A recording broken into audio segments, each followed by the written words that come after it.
Here in the woods, one can really sense how magical this world is, but at the same time how real it is. But is it really? Because if it is real, then everything must obey the law of physics. But what if it doesn't? What if we encounter something that works in a way that cannot be explained by mainstream science? I guess we all had such experiences. Some were so small that we did not even notice. Some we successfully ignored. But some are so big that we cannot ignore them. But we often forget something, that if one of these things is real, then we have to rethink our existence. Maybe a part of it. Or maybe we have to rethink everything. So what are those things? Well, I'm gonna go quickly through some of them. All of them happened to me also. So I know what I'm talking about. Let's first start with unknown flying objects. When I was a child, an elderly neighbor told me she saw a star coming out from behind one mountain and going down behind another. I actually thought she was talking about a star. But then, 30 years later, I was observing two balls floating in Ljubljana. They were clearly visible from my balcony. They were, I don't know, 200 meters away, 300, I don't know. Not far away. And then they were gone. They flew into the sky like with a speed that's impossible to achieve with our technology. And they started from still point. In a second they were gone. Then I was at the funeral. I was about 10 years old. We were standing in the parking lot outside. And there was something that went through me. I felt it. It was like, I guess many of you watched the movie Ghost. It was the same feeling. It was like something that was still physical enough for you to sense it, but not physical enough for being stopped by you. And that something went through me. But that was not the only occasion. One time I felt a presence near me. It was physically touching me in a cute kind of way. It was pleasant, but nobody was there to see. I just sensed the physical presence. And then there were times, numerous times, many people have that, when we sense a non-physical presence, but we don't see it, we don't feel it, we just know it's there. One day, me and my girlfriend at the time wake up in the middle of the night, and we were staring at the same point. When we were collecting paper for school, we got some money if we collected enough paper, and we were going in a group around our town collecting paper, and we stopped at the same time, all of us, and we were all looking at the same point, and we didn't know what we are looking at because there was nothing there. But still we did, and we looked at each other and we were baffled what just happened. Then again in school, somebody came with the game. It was a cute game.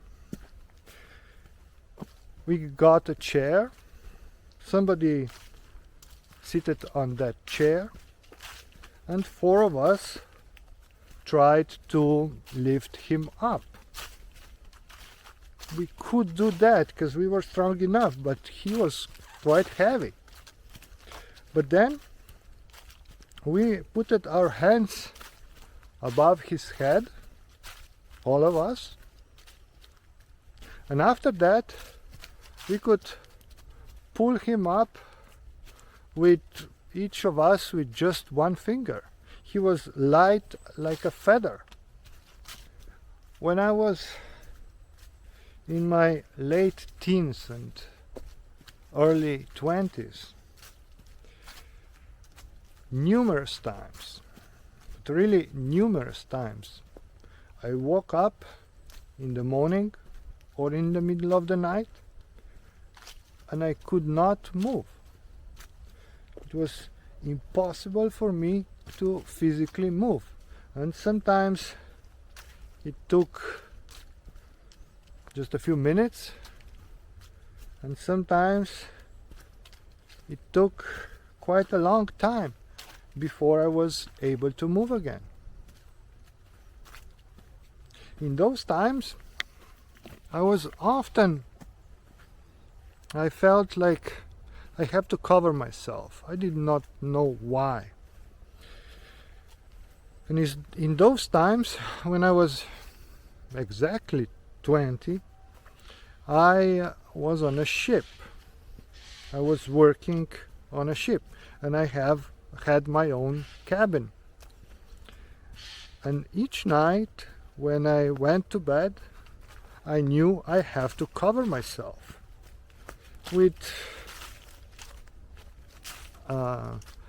as light cloth as possible, just my main body. It was okay if my arms and legs were out because it was very hot, but still I had to be covered. And one night I didn't do so. I woke up in the middle of the night and I was talking things that I cannot repeat here if I want this video to be family friendly. I was talking in a voice that was not mine, so I was shocked. I was there, but somebody else was talking. So I started to pray. I'm not religious, but I did that. And eventually that thing went away. Especially when I was younger, I had a lot of deja vus. But some of them were simple deja vus. Oh, this happened once before. But there were also deja vus where I knew that happened before, but I also knew what is gonna happen next. And not just For example, in a conversation, I didn't know just what the other person is gonna say next. I knew everything till the end of the conversation. I knew things that happened minutes later. And usually, when I tried to say something else that I was supposed to say, so that I would change the situation, that it would not be the same as I remembered it, well, most of the times I could not do it. It was impossible for me to change anything. I said what I had to say. And then many times, especially when I was driving, for example, I was distracted or something. But then in a second, something like woke me up. I was focused again in a split second. And in the next second there was something I had to do. If I would be still distracted, an accident would happen.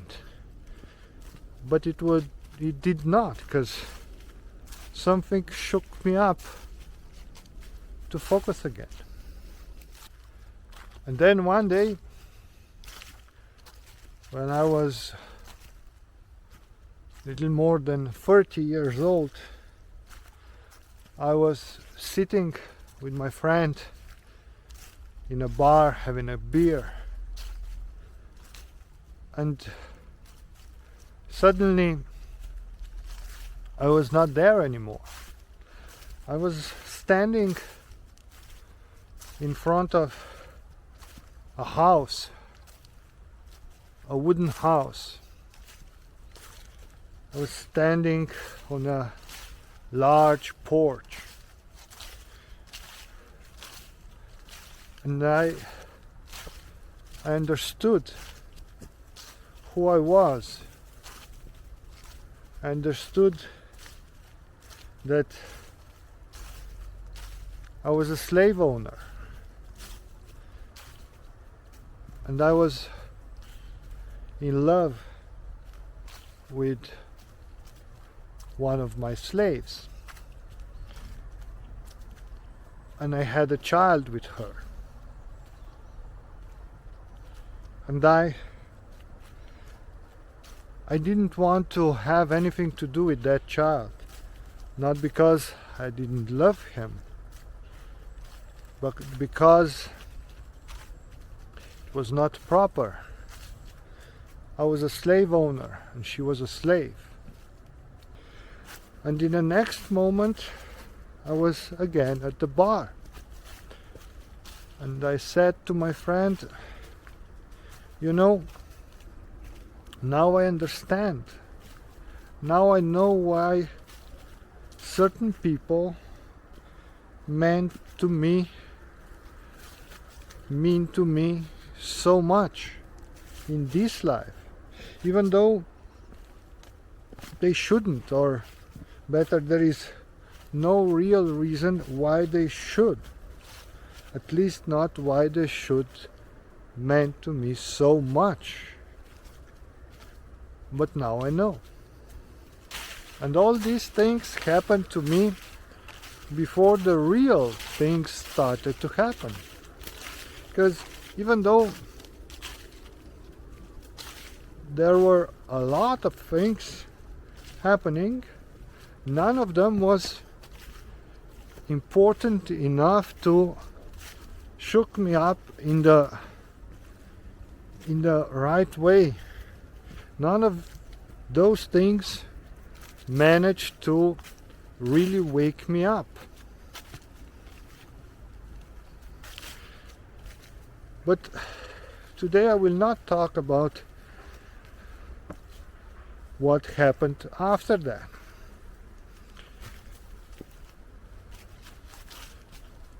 I wouldn't even want to talk about what happened to me.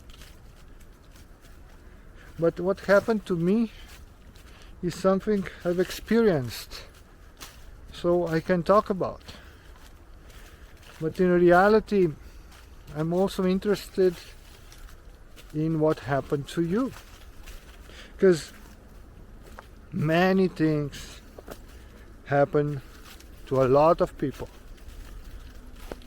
And we rarely talk about it. We keep them inside. Because we live in a real world, don't we? And if this world is real, those things are not. Or is it the other way around? Are we really living in a real world? So my friend, it's not just that you are not living in a real world. It's also that you are not what you were told you are. And it's not just that you are something different. You are so much more. Oh, so much more than they told you that you are.